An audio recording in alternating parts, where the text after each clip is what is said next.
The people have spoken, and the people really love booty souls. Like, you take a look at the reviews for Stellar Blade, and an 82 from the critics and a 9.2 from the users.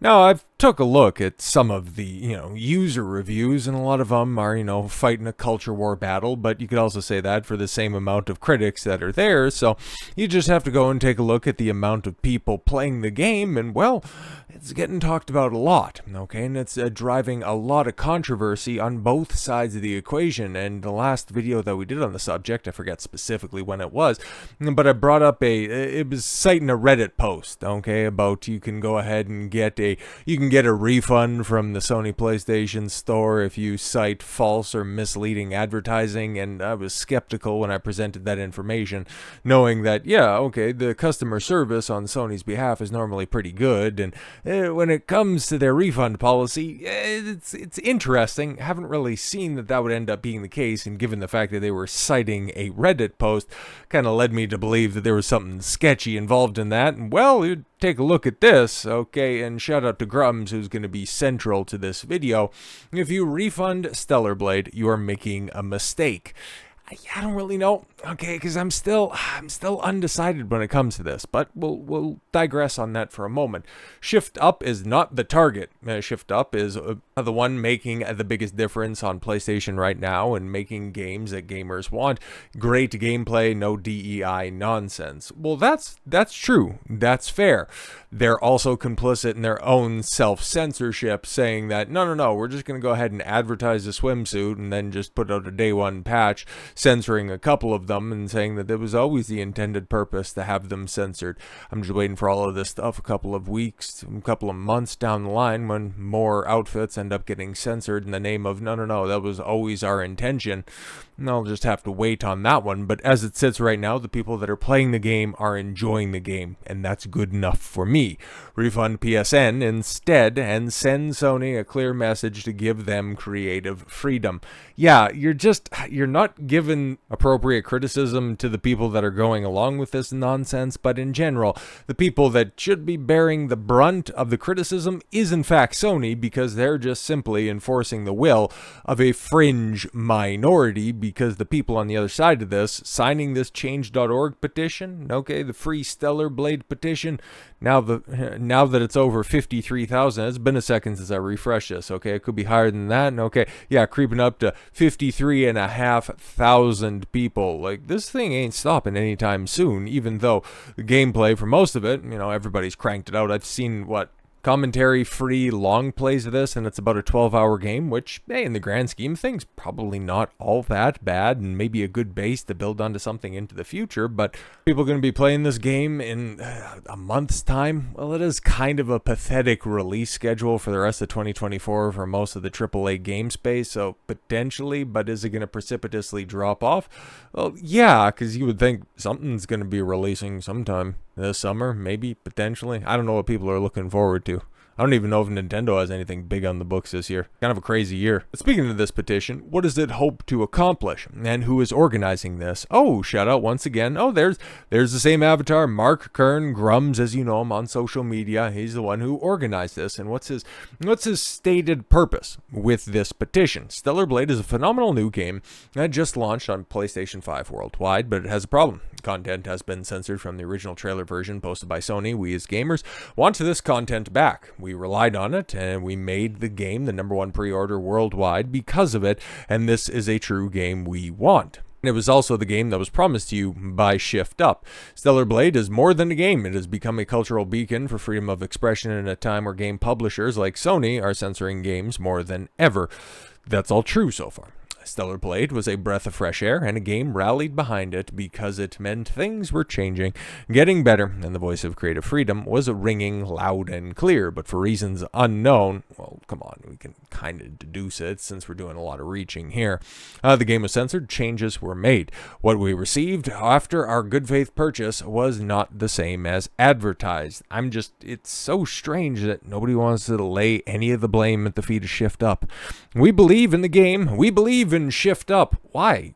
You've seen from the director himself that was the intended or rather the post-censorship design was always intended. even though you take a look at the data that's on disk as opposed to after the patch, and you can see that their vision, I don't know, is it they went from Snyder vision to clear and focused vision afterwards? Like, what are we doing?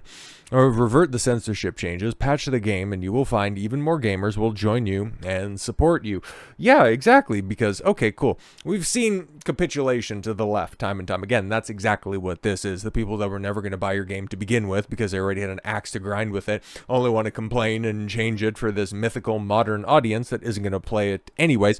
As Sony decides to bend, force Shift Up to do it, they're more than willing to capitulate on a couple of designs, and they went ahead and did it. I'll always find it interesting that you have a basic skin suit, okay, where you basically have everything except for areola and vulva popping out that you can have your protagonist in, but they don't care about that. They just care about a one piece and something that looks like it's crafted basically of shoestrings. Like, okay, weird hill to die on, but that's what they want to do, mostly because the people that are criticizing this don't play the game. The people that are standing up for freedom of expression in a video game are actually playing the game. Are they playing it because they're looking forward to it, or do they want to make a cultural stand on it in order to prevent something that might happen to one of their chosen games in the future? I would think that's probably where a lot of people align on this, but then of course there's just an overwhelming amount of coomers in the gamer space, so you can't discount the amount of simping that's out there. If you're going to go ahead and marshal all of your forces in one specific area in order to push back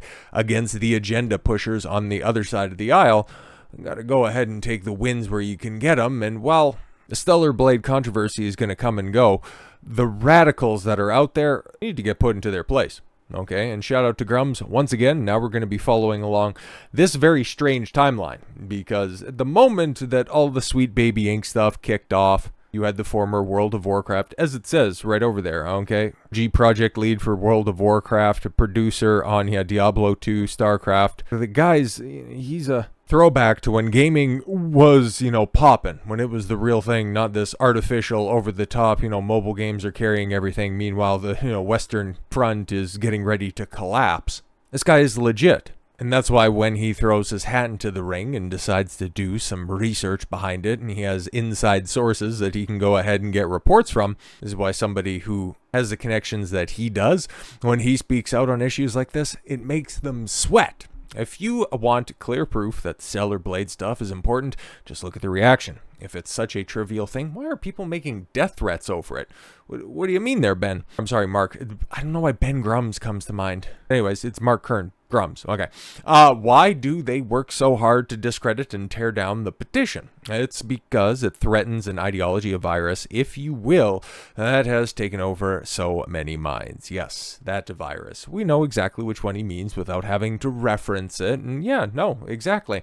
Well, I don't agree with some of the motives behind this stuff. I like the idea of pushing back against the people that have ruined several entertainment industries and several industries in general. The fact that you've inflamed them so much that they are unironically making death threats against the guy just simply exposing them with their own words, I find that interesting. Very interesting. And it all kicked off a couple of days ago with this Tone Man guy saying $20,000 to anyone that can make this dipshit disappear.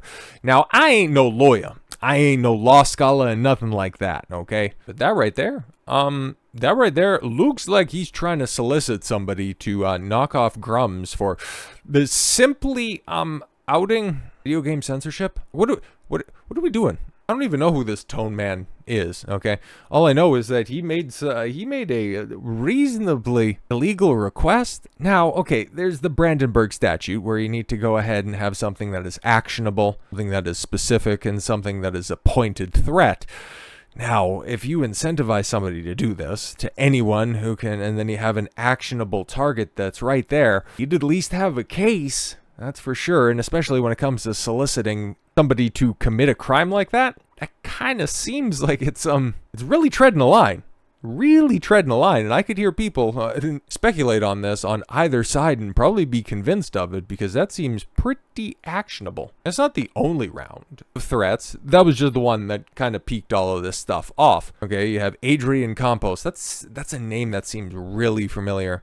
All I'm saying is that I've seen people get stomped out for less. Yeah, That was back when Mark was exposing all the community managers, okay, going exceedingly woke, especially the Helldivers one. Here's something else from somebody who seems very, very upset at this situation, okay? Not too sure how this one resolved, but as you can see, I think this one's it's a little bit more aggressive, especially with the wording. Don't even need to take into account all of the caps being used, but okay, cool. A lot of very saucy language with that one. That right there, yeah, that's just obvious. The intentions of that tweet was intended to be that right there.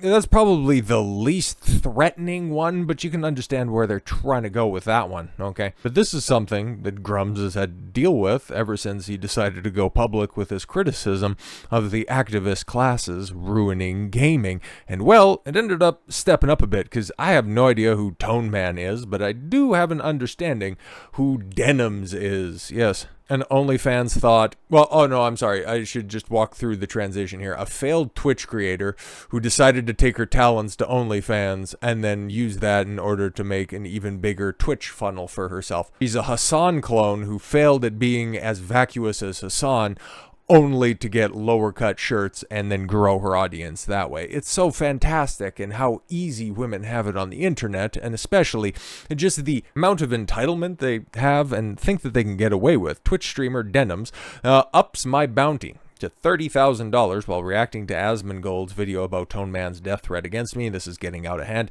Should be a permanent suspension on Twitch and X. Oh, Mark. Sorry, you don't understand that Twitch might give her like an hour ban. And X also, FBI should be looking into this. Yeah, those are actionable threats, right? And then her further incentivizing the unstable individuals that are out there, because let's not forget, that's a group of individuals who are very prone to violence. I mean, take a look at a lot of the protests that have gone on in the past. You can just narrow it down to the past 4 years. How many casualties have we seen there? Okay, and then if you want to go to like specific examples of when you get these types creating hysteria among their masses, you end up with, I don't know, somebody going down to the congressional baseball game and taking a shot at an active congressman. It's like, it might seem like it's just totally crazy situation, but these people have done worse for less. And all that Grummz is doing, all that he's doing is bringing a spotlight, the actions that these people would normally be more than willing to trumpet themselves. But as the tides have turned in recent years, now that it seems that gaming is finally going back to just simply being gaming, or at least there seems to be a trend in that direction. The creepy leftists that are out there that have ruined everything, they're starting to feel their power slip away, and they don't like that, and they're going to extreme lengths that they could get away with in years past, but to just go ahead and run back a nice saying that they like to use ever so much in previous years. It's current year after all. It's not 2016 anymore where you can get away with anything. I'm going to catch up with the times. I really do hope that all of these platforms where these emboldened freak shows think that they can get away with this stuff takes these threats seriously. This isn't calling for the cancellation of anybody. This is, no, you need to be held accountable for your actions. And this right here definitely does tread the line of being an actionable threat and something that no doubt violates multiple terms of service. So all we're asking for, once again, is just equal applications of the rules. But are we going to get it? Well, I'll be paying attention to it in the next couple of days in order to do a follow-up. So with all that said, thank you all very much for the gift of your time. I've been Don Consuelo. I want you to follow your gut and get after it. Take care, everyone.